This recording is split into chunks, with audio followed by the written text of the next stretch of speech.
Hello mummy. Hi. ఎన్ని days ఆరబెట్టాలలా? లేదు, half an hour పెడితే ఆరిపోతుంది తల్లి. మరి రేపు చేయొచ్చు కదా మమ్మీ. ఇప్పుడు ఇవన్నీ ఎప్పుడు కోసినప్పుడు ఎత్తు. నేను ఆల్రెడీ వీడియో తీస్తున్నా, ఇది నేను పెడతా అందులో. పెడతా. ఫ్యాన్ అయిపో. టేస్టీగా టమాటో పచ్చడి, అది కూడా 1 year పాటు నిల్వ ఉంటుంది. వేడి అన్నంలో కొంచెం టమాటో పచ్చడి వేసుకొని అందులోని కొంచెం పప్పు వేసేసుకొని పప్పుని పచ్చడిని కలుపుకొని తింటుంటే అమృతంలా ఉంటుంది. వేడి అన్నంలో పప్పు పచ్చడి ఎక్సలెంట్ కాంబినేషన్ కదా. ఈ టమాటో పచ్చడి ఎలా చేయాలో ఈ వీడియోలో తెలుసుకుందాము. కొత్తగా ఎవరైనా మన ఛానల్ని చూస్తుంటే ప్లీజ్ సబ్స్క్రైబ్ చేసుకోండి. టమాటో పచ్చడి ప్రిపేర్ చేయడానికి మా మమ్మీ కేజీ టమాటోస్ తీసుకున్నారు.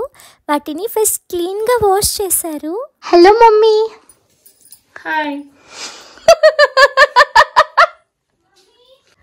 హలో ఫ్రెండ్స్, మా మమ్మీ రోజు టమాటో పచ్చడి ప్రిపేర్ చేస్తున్నారు. సో దానికోసమే ఇక్కడ టమాటోస్ అన్ని క్లీన్ చేస్తున్నారు. టమాటా నిల్వ పచ్చడి ఒక 2 kgs తీసుకొని, అంటే నేను 2 kgs తీసుకున్నా. వీటిని కడిగి వాటర్ లేకుండా ఆరబెట్టేసి ప్రజెంట్ ఆరబెట్టాలి. వాటర్ అది 2 times కడిగేసి వాటర్ లేకుండా తూడ్చి ఆరబెట్టేస్తున్నా. ఎన్ని డేస్ ఆరబెట్టాలలా? లేదు, హాఫ్ అన్ అవర్ పెడితే ఆరిపోతుంది తల్లి. మరి రేపు చేయొచ్చు కదా మమ్మీ. ఇప్పుడు రేపిట్లా వేస్తావు. ఈ రోజు ఇప్పుడు ఆరిన తర్వాత వీటిని కట్ చేసి ఉప్పేసి ఊరబెట్టాలి. ఊరబెడితే మండే మార్నింగ్ ఎండలో పెట్టాలి పిండి. అవునా? ఇప్పుడు ఇవన్నీ ఎప్పుడు కోసినప్పుడు ఎత్తు. నేను ఆల్రెడీ వీడియో తీస్తున్నా, ఇది నేను పెడతా అందులో. పెడతా. ఫ్యాన్ అయిపో. మా మమ్మీ మాటలు విన్నారు కదా. మా మమ్మీ ఏం పని చేస్తున్నా కూడా నేను అందులో ఏదో ఒకటి మాట్లాడుతూ మా మమ్మీ నవ్విస్తూ ఉంటాను. ఇప్పుడు టమాటో పచ్చడి చేయడం చాలా పెద్ద ప్రాసెస్ అంటండి. ఎందుకంటే మనం ఇది నిల్వ పచ్చడి అంటే నిల్వగా ఉంచుకోవాలి కాబట్టి కొంచెం కష్టపడాలంట. ఫస్ట్ ఈ టమాటోస్ అన్నీ చిన్న ముక్కలుగా కట్ చేసింది ఇలా పొడవుగా. ఇప్పుడు మనం కేజీ టమాటోస్ తీసుకున్నాం కదా, ఇందులో 1 గ్లాస్ ఉప్పు వేస్తుంది. రాళ్ళ ఉప్పు వేయాలంట, అప్పుడే టేస్ట్ చాలా బాగుంటుంది. ఇందులోనే కొంచెం పసుపు వేయాలి. పసుపు వేయకపోయినా పర్వాలేదు, కానీ కొంచెం వేశారు మమ్మీ. తర్వాత వీటిని బాగా మిక్స్ చేయాలి. టమాటోస్ మమ్మీ క్లీన్ చేశారు కదా, అప్పుడు ఒక హాఫ్ అన్ అవర్ ఫ్యాన్ కింద పెట్టారు. ఇవి ఆరిపోయిన తర్వాత ఇలా కట్ చేసి ఉప్పు పసుపు వేసేసి ఒక బౌల్లో స్టోర్ చేస్తున్నారు, ఒక పెద్ద బౌల్లో. ఇవన్నీ ఇందులో వేసిన తర్వాత ఒక 2 days పక్కన పెట్టాలి. తర్వాత ఇందులో వాటర్ వస్తాయి. సో ఆ వాటర్ అన్నిటిని పిండేసి టమాటోస్ని ఒక ప్లేట్లోకి తీసి పెట్టుకోవాలి. ఇందులోనే చింతపండు వేసుకోవాలండి. 100 grams ఆఫ్ చింతపండు అయితే కరెక్ట్గా సరిపోతుందంట. ఇప్పుడు మనం స్క్వీజ్ చేసి పక్కన పెట్టుకున్న టమాటోస్ ఉన్నాయి చూసారా, అవి ఒక 2 days ఎండలో పెట్టేశారు మమ్మీ.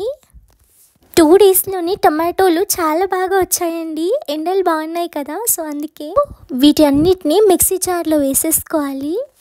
ఇలా క్రంబుల్డ్ పౌడర్ లాగా వస్తుంది. ఇది ఒక బౌల్లోకి వేసుకోవాలి. 2 days బ్యాక్ మనం టమాటో జ్యూస్లో చింతపండు వేసుకున్నాం కదా, ఆ చింతపండుని మిక్సీ జార్లో వేసేసుకొని మెత్తని పేస్ట్ చేసేసుకొని ఈ క్రంబుల్డ్ టమాటోస్లో వేసుకోవాలి. అలాగే మన టమాటో జ్యూస్ కూడా ఇందులోనూ వేసేసుకోవాలి.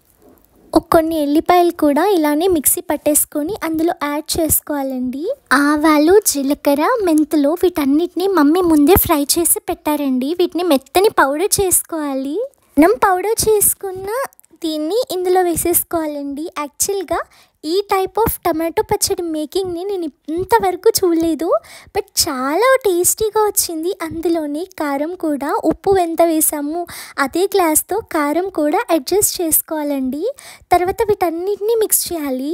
ఇంకా మన టమాటో పచ్చడి కంప్లీట్ అయిపోయినట్టే. మనం పోపు పెట్టేసుకుంటే అయిపోతుంది. మా మమ్మీ ఎప్పటికప్పుడు పోపు పెడతారండి. ఇలా అంతా ఒక్కసారే పెట్టేశారనుకో మనకి డేస్ పాస్ అవుతున్న కొద్దీ టేస్టీగా అనిపించదు. సో ఇదంతా మిక్స్ చేసి పక్కన పెట్టుకున్న తర్వాత మనకి ఎంత కావాలో అంత తీసేసుకొని పోపు వేసేసారు. పోపు ఏమి ఇంగ్రీడియంట్స్తో వేస్తారో మీ అందరికీ తెలుసు కదా.